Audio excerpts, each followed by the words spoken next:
Text 15. Nadate kashchit papam nachaiva sud.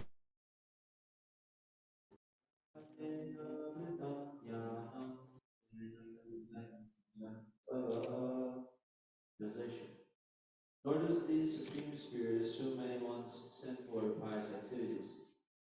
Body beings, however, are bewildered because of the ignorance which covers them. Text 16. Jnanena tu tadajnanam yesham nashita atmanam tesham adityavaj jnanam prakashayati tatvaram.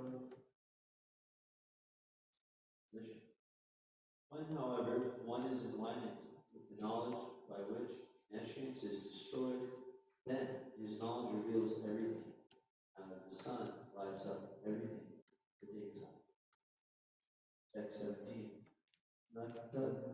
Tad buddhayas tad atmanas tanishtas tad parayanaha tachan yamunar avritim jnanam nirdhuta kalmashaha.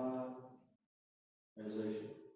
When one's intelligence, mind, faith, and refuge are all fixed in the Supreme, then one becomes fully cleansed of misgivings through complete knowledge, and thus proceeds straight on the path of liberation. Text 18. Vidya vinaya sampane brahmane gavyastani shunichaiva shvapaticha pandita samadarshina. Translation. The humble sage, by virtue of true knowledge, sees with equal vision a learned and gentle Brahman, a cow, an elephant, a dog, and a dog eater, outcast. Text 19. Yahaiva tarjita sargo yesham sangye stitam manaha nindosham sudhi samam brahmatas tasma brahmanite stitaha. Translation. Those whose minds are established in sameness and equanimity already conquer the condition.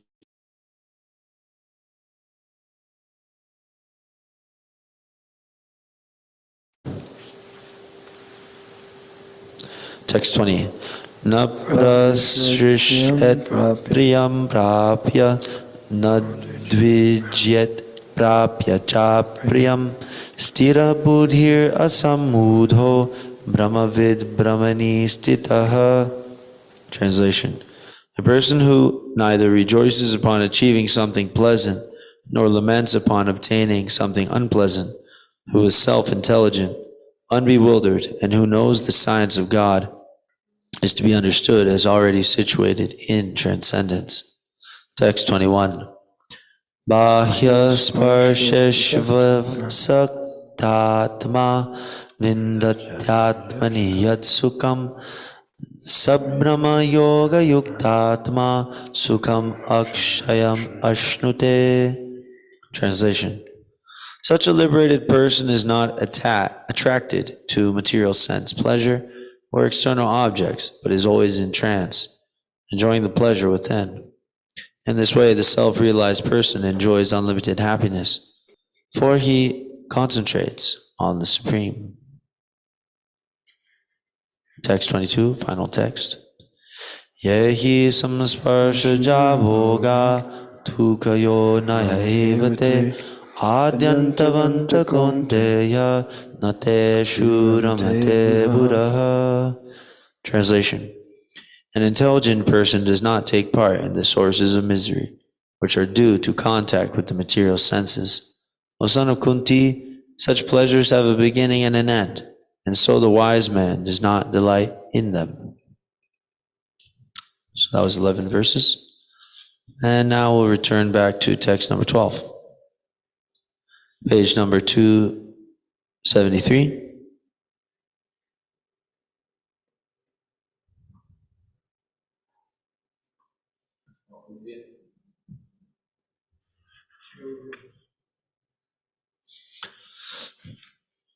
The steadily devoted soul attains unadulterated peace because he offers the result of all activities to me, whereas a person who is not in union with the divine, who is greedy for the fruits of his labor, becomes entangled. Purport. The difference between a person in Krishna consciousness and a person in bodily consciousness is that the former is attached to Krishna, whereas the latter is attached to the results of his activities. The person who is attached to Krishna and works for him only is certainly a liberated person, and he is not anxious for fruitive rewards. In the Bhagavatam, the cause of anxiety over the result In the Bhagavatam, the cause of anxiety over the result of an activity is explained as being due to one's functioning in the conception of duality, that is, without knowledge of the absolute truth. Krishna is the supreme absolute truth, personality of Godhead. In Krishna consciousness, there is no duality. All that exists is a product of Krishna's energy, and Krishna is all good. Therefore, activities in Krishna consciousness are on the absolute plane. They are transcendental and have no material effect. One is therefore filled with peace in Krishna consciousness. One who is, however, entangled in profit calculation for sense gratification cannot have that peace. This is the secret of Krishna consciousness. Realization that there is no existence besides Krishna is the platform of peace and fearlessness.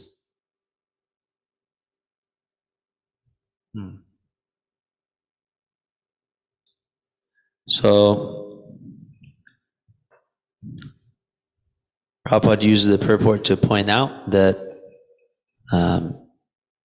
there's difference between different classes of men or different persons. And a person in Krishna consciousness is not attached to the fruits of his activities, but rather attached to Krishna. And Krishna himself uses this word steadily devoted soul. So from the Sanskrit, where you see that one is engaged, yukta. So we hear this a lot, this engagement. We have to engage ourselves in Krishna consciousness in his service. That's what it means. Prabhupada would often, or he translates bhakti as devotional service. So it's a practical activity which it involves an exchange. This is important because many people, philosophers or speculators, oftentimes they may perform so-called bhakti yoga or something called love or something like that. But it's actually a very scientific process. There's Bhagavan. Bhagavan is the Supreme Person. He must be understood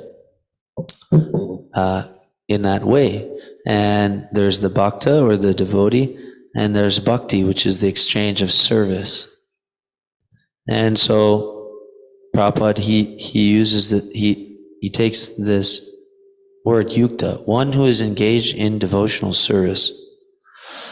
So this person can attain peace because one who is actually in contrary to one who is attached to the fruits of the activities is always actually greedy. And these persons are becoming entangled because they perform some activity to get a result. And we understand that we're never actually satisfied. No matter how much fuel you add to a fire, it's not going to go out. So we have a desire to satisfy our own senses. That's described in the Chaitanya Charitamrita, that the person who has lust or kama is interested to desire his own senses, or has a desire to satisfy his own senses or give pleasure to his own senses. A person with prema has a desire to give pleasure to Krishna's senses. So when we have this lust, then we're greedy for the fruits of our activities. We are trying to get some result or some satisfaction for the senses from some activity that we're performing. But no matter how much we actually endeavor for such results, we're never actually satisfied. And in the course of performing such activities to get a result, which never actually satisfies us anyway, we actually get so many reactions. And these reactions actually create other desires in the heart other than, Krishna consciousness. And we have more and more desires in the heart, seeds in the heart sown, which will lead us to more and more sinful activity, which will not be satisfied anyway. So there's no way to have peace in that situation. And Krishna in the Bhagavad Gita, he also describes that there's no way to get happiness without peace. And we also understand in Bhagavad Gita that there's a peace formula which is described, which Prabhupada which is also being alluded to here a little bit, that one is offering the results of all activities to me. So there's a verse which states that Krishna, Bhoktaram Yagya Tapasam, Sarva Loka Maheshwaram, Suhridam Sarva Bhutanam, Gyatva Mam Shantam Richati. That person attains peace, who knows me as the beneficiary of all sacrifices and austerities. And we can understand everything in this world is actually more or less an austerity. Everybody is performing austerities.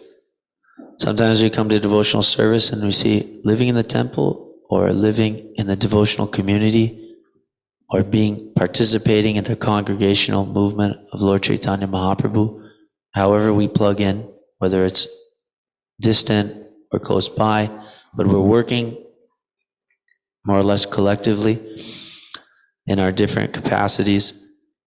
There's austerities there. There's austerities there. And we may say, well, these austerities, is it worth it? What am I getting out of it? And we're calculating, and that's okay. And Prabhupada gives us a lot of reasons why it's actually a lot more intelligent to do these austerities than other austerities. But in the material world, we also do so many austerities: school, class, family life, job, car, insurance, payments, so many things. So all these activities, Krishna is the beneficiary. They're all meant to be performed on behalf of Krishna for his pleasure. We're entitled to do our duty or do our work, but we're not entitled to the fruit of the action. It's all meant for his pleasure. So when we know that Krishna is that person, we know he's the Lord of all planets. That means he's the proprietor. He's the owner. Nothing's mine. It's all his. That Ishavasya Sarvamidam. That he's the supreme controller of everything that exists. From the Shri Upanishad. And when we actually understand he's the best friend, he's the real well-wisher of everyone. He's the benefactor of everyone. And his mercy is shining indiscriminately. But we can turn our face towards him or we turn our face away from him. But actually his mercy is available for everyone. And he's giving us that mercy depending on how we surrender. We talked about that yesterday, right? Some of us want his mercy in the form of material enjoyment, then he gives. Some of us want in the form of liberation, then he gives. Like that. Some of us want in the form of devotional service. Well, we have to work hard, but still, he is ready to give if we are ready to become a little greedy for that, not for the result of our activity. We have to develop that lolium, that we have to develop that intense desire to have devotional service. Then we can be awarded. And also the pure devotee, Srila Prabhupada, is giving us this chance. He's making our good fortune. So that's how we more or less got into this situation. So if we know Krishna is the source of, or if we know that he's the beneficiary of all my activities, all my austerities, my sacrifices, then I can attain peace, and not the person who's actually greedy to get some results from my activity. And those are some thoughts. So let's look at the next text, text 13.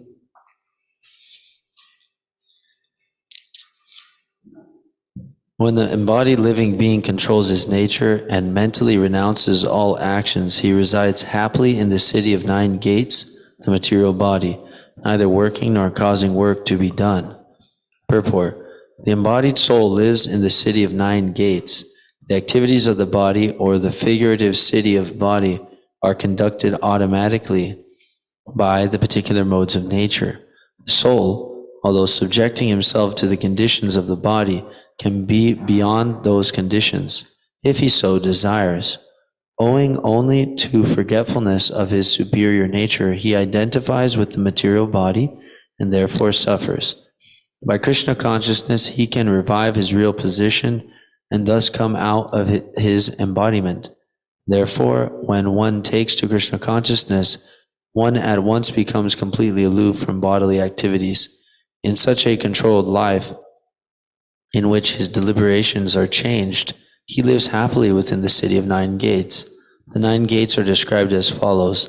Nava dare pure dehi hangso lela yate bahihi vashi sarvasya lokasya stavarasya charasya cha. Quote, the Supreme Personality of Godhead, who is living within the body of a living entity, is the controller of all living entities all over the universe. The body consists of 9 gates, 2 eyes, 2 nostrils, 2 ears, 1 mouth, the anus, and the genital. The living entity in his conditioned stage identifies himself with the body, but when he identifies himself with the Lord within himself, he becomes just as free as the Lord, even while in the body. Shvetashvatara Upanishad 3.18. End quote. Therefore, a Krishna conscious person is free from both the outer and inner activities of the material body. So this was putting him in mind of the verse that states that I think it's Jivan Mukte, that one can be liberated even while being embodied by performance of devotional service. And this is the position of the pure devotees, that they're completely free from the modes of nature, even while situated within the body. And, whatever happens on the bodily platform, more or less, they take it as the Lord's mercy, and they don't lose their determination, their focus, their resolve to engage in Krishna's service unflinchingly, and they don't let anything get in the way. And actually, devotional service is not checkable. It can't be checked. But unfortunately, we, in our conditioned state, we allow ourselves to more or less become forgetful of the need for that devotional service. So That's the trick, is that we have to stay in constant remembrance.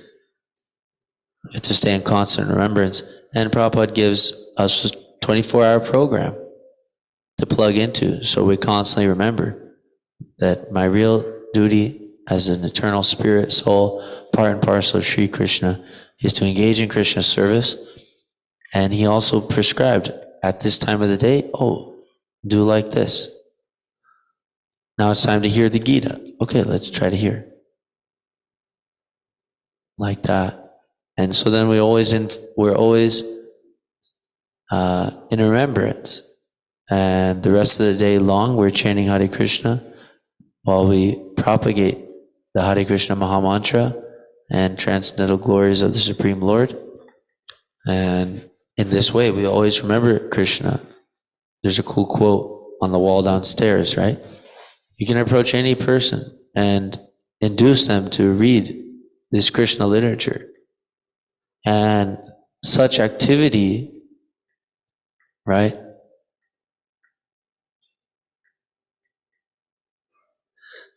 Such activity is always remind the devotee of the Lord's lotus feet. And in that way, he will be in samadhi. So this is the trick to we have to just stay in the shower, stay plugged in, stay engaged, and we'll be purified of such misidentification with the body. And even though we are embodied, we can eventually become completely liberated from such material entanglement.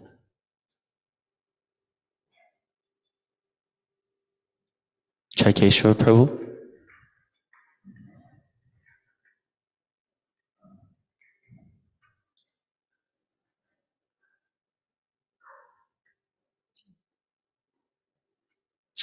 Hare Krishna. Thanks for your class, Prabhu. In the translation of this text, when the embodied living being controls his nature, what does this nature mean in this verse? The modes of material nature, or yeah? Thank you.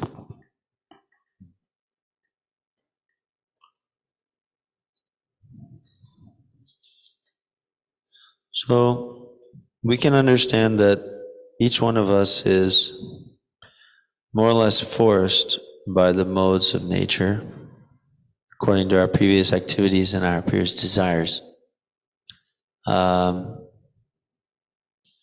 And the only way to actually overcome such entanglement by the modes of nature is to engage in the Lord's service. So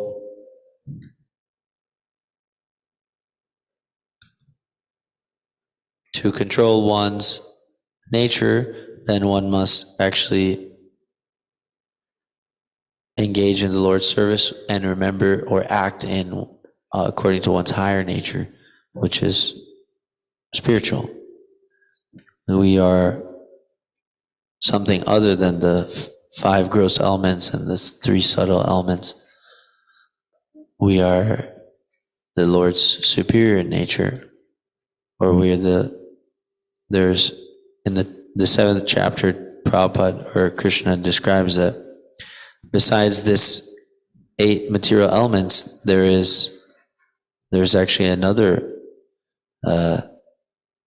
superior energy of mind, which are all living entities who are struggling with material nature and are sustaining the universe. So we can't really control our senses, but when we surrender or we serve Rishikesh with our senses, then he can control our senses. And in that way, our nature will be controlled.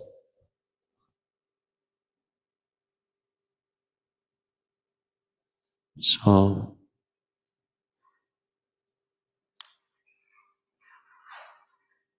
let's read another text. Text number 15. No, text number 14. Sorry. The embodied spirit, master of the city of his body, does not create activities, nor does he induce people to act, nor does he create the fruits of action. All this is enacted by the modes of material nature. Purport.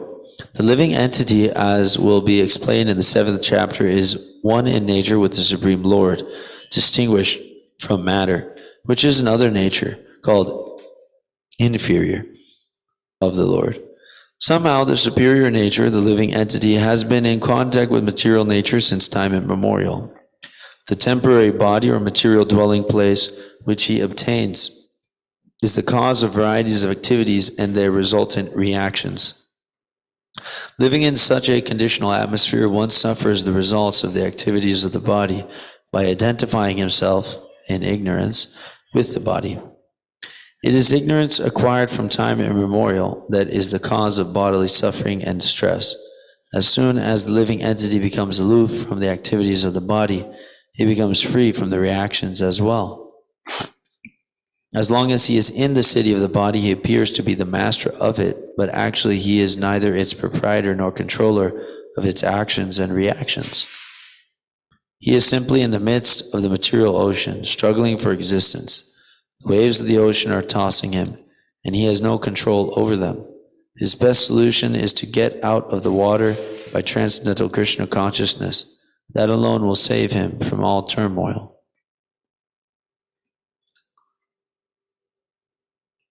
Krishna gives instructions how to do it, how to overcome the ignorance, the passion, modes of material nature, just by following his instructions. And his instructions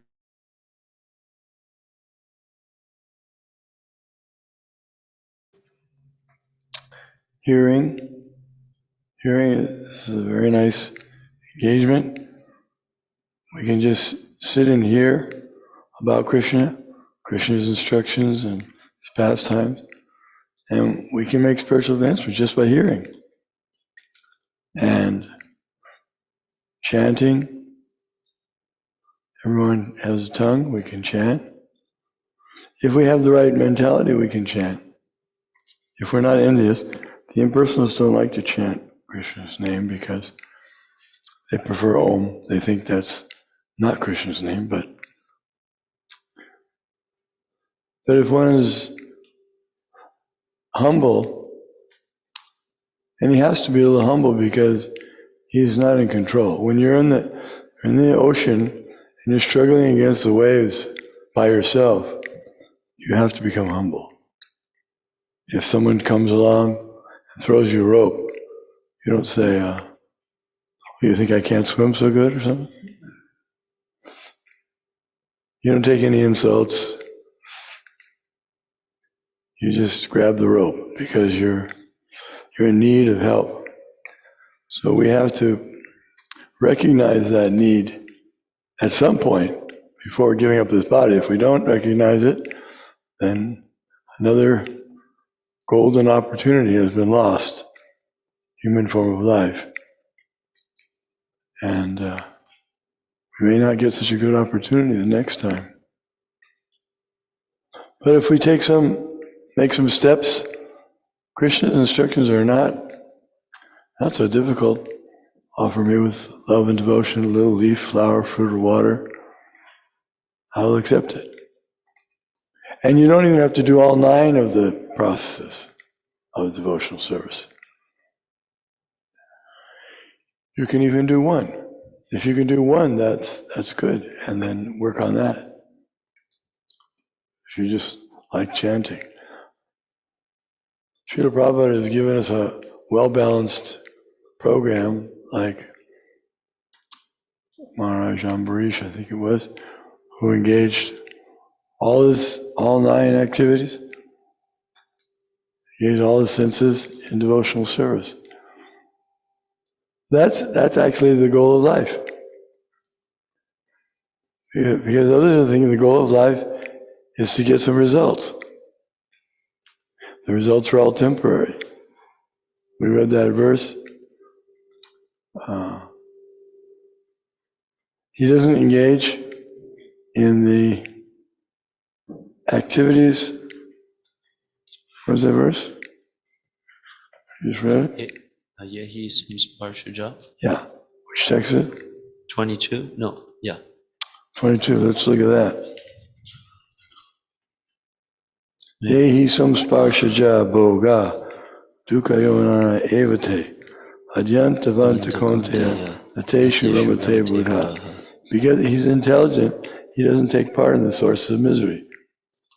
Source of misery means trying to enjoy the fruits of one's activities, sense gratification. It's temporary. It has a beginning and an end. Therefore, the wise man does not enjoy that. He doesn't indulge in that. He engages only in activities of eternality, which have eternal benefit. So he is making progress every day. He should see, I'm making progress every day. And I should increase my desire to continue doing devotional service for the Lord, whether it's something big or something small. There's no big and small for Krishna. When the spider wanted to help with the building of the bridge across the sea for Lord Ramachandra, Lord Ramachandra was just as pleased with him. He was trying his best. So we don't have to worry about the results. We just do our best to perform the activity, the service we've been given. And we look forward to, even if we're not so successful. Someone might have said that Prabhupada's preaching in Jhansi, someone might have said it didn't turn out successfully. He didn't get the place he was trying to get and ended up leaving there. But Prabhupada said, Krishna was thinking, why Jhansi? That's not a place. So he took him to America, New York, and let Prabhupada preach there. So it was all part of the plan. It's not, he wasn't attached to results. He said a devotee is like a decky. It's kind of a threshing machine. And the threshing machine, whether you have it on the earth or you take it to heaven, it does the same thing. That's what it does. So a devotee serves. And if you've associated with devotees that are advanced and they know how to keep engaged in service of Yarta Kaladvam, that's very inspiring.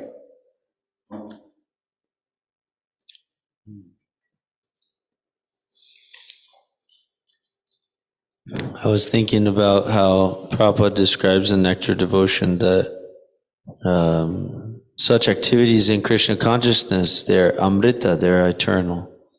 And so this is we're swimming in this material ocean of nescience, but there's the other ocean, the Bhakti Rasamrita Sindhu, that we can also jump into to relish eternal activities which give real pleasure.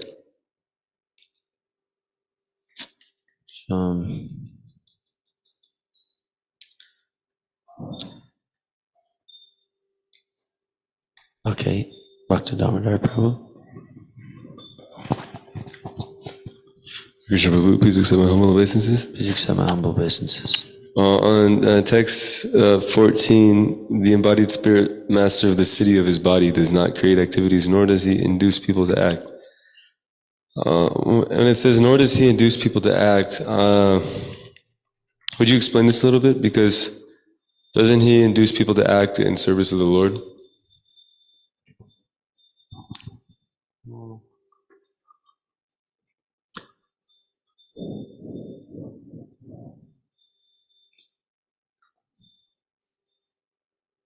So, actually, we don't force anybody. Everyone has free will. But more or less we can encourage, we can inspire. And in the advanced stage, the devotee may even give empowerment. He has some sort of Shakti. But ultimately, that choice is always up to that individual soul to perform his activities. You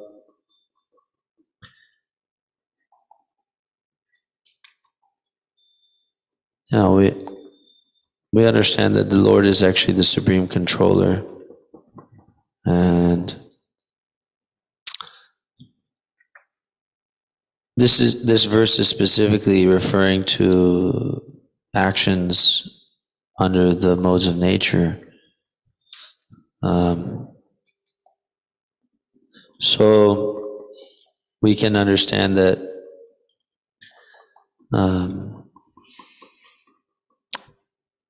superficially it may seem like we are ourselves the cause of some reaction or some action that somebody may take or experience, but they are receiving their due karma. And it may look like, like we were the cause of that activity, but actually the modes of nature are acting, and the law of karma is actually giving the results of activities to each person.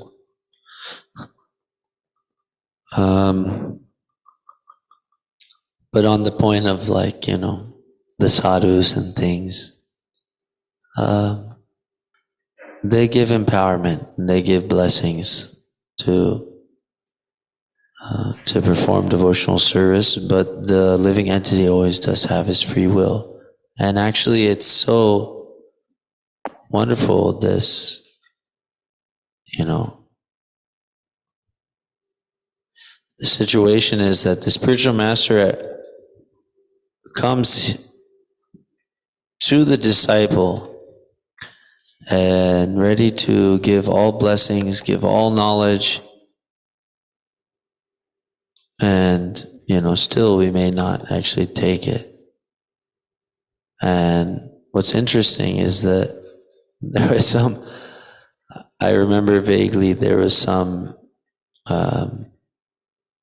pastime that I had heard Prabhupada speaking with some disciple on the beach side, that they were speaking about some topic, and Prabhupada chastised the disciple and was saying that, I guess this disciple was a little bit proud. Prabhupada could sense that. And Prabhupada actually he expressed that actually I've come to bring you back to the spiritual world so many times, and you still haven't understood this point. Of course, these are things that, Prabhupada can actually explain. But we can understand that the spiritual master, he is ready to come back again and again to the material world to rescue the disciple from ignorance and continue again and again encouraging that disciple, wake up, come back home, come with me, let us go dance in the spiritual world with Krishna. Dr. Fred? Well, I had a question, but can I make a comment on this induce, or should I not make a comment? Sure, as you wish. First, Hare Krishna, please accept my humble obeisances for the nice class. Please accept my humble obeisances, Prabhu. This inducing seems to me like, here's this pleasure, come enjoy with me. But the devotee says, here's this service, please do this for Krishna's pleasure. And that is not really, that's an opportunity. When you induce someone to do something, that's not an opportunity. That's, here, I'm taking you down with me. I have this thing that I know is going to entangle you. But this is not entangling us. This is freeing us. And it seems like what we read today in the Nectar Devotion, I apologize for not knowing the right words. But if we can be born with 1,000,000 ears and 1,000,000 mouths, so we could chant the glories of the holy name and relish in that, then great. But we could also be born anywhere if we do come to the platform of pure devotional service, we can be born in any situation, like His Holiness Dandavir Goswami Maharaj said, do the same thing here as we do in heaven.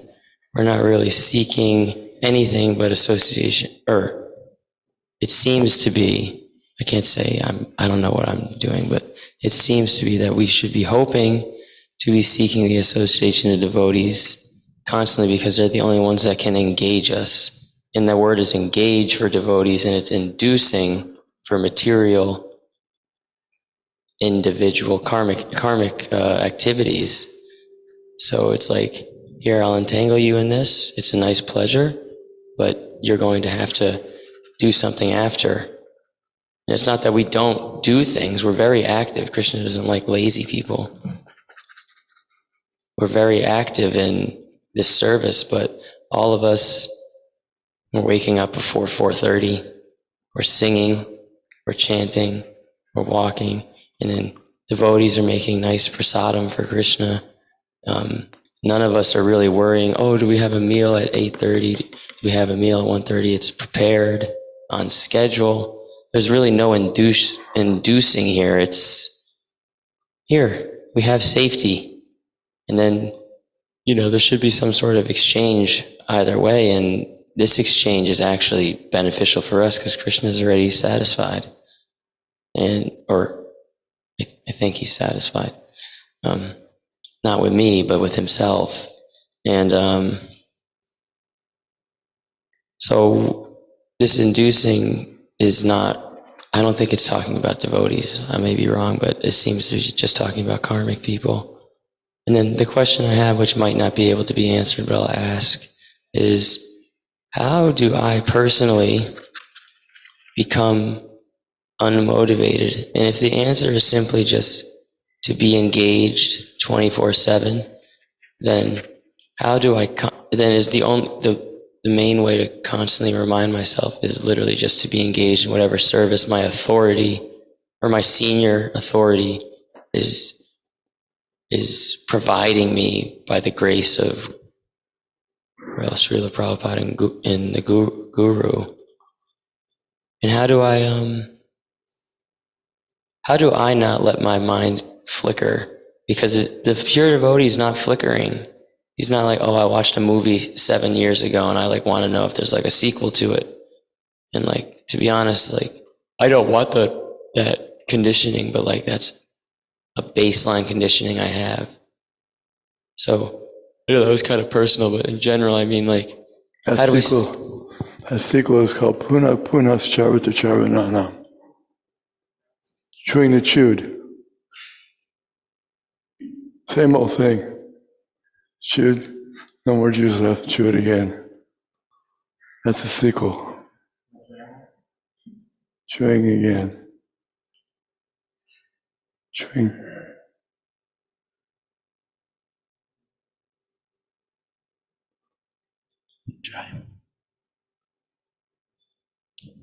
Okay, Prabhu. Hare Krishna. So in the Sanskrit for this verse, it says, Nakaramani lokasya shrijati Prabhu. Prabhu, the master of the city of the body, he never helps other living entities create karma. He what? So he's the master of the city of the body, he's not helping other living entities create karma. Nakaramani lokasya shrijati Prabhu. He's not helping them create more karma for themselves. Whereas friends in the material world, all they're doing is helping each other get more entangled. Thank you. Thank you, devotees. Okay. Srimad Bhagavad Gita ki jai. Srila Prabhupada ki jai. All glories to the assembled devotees.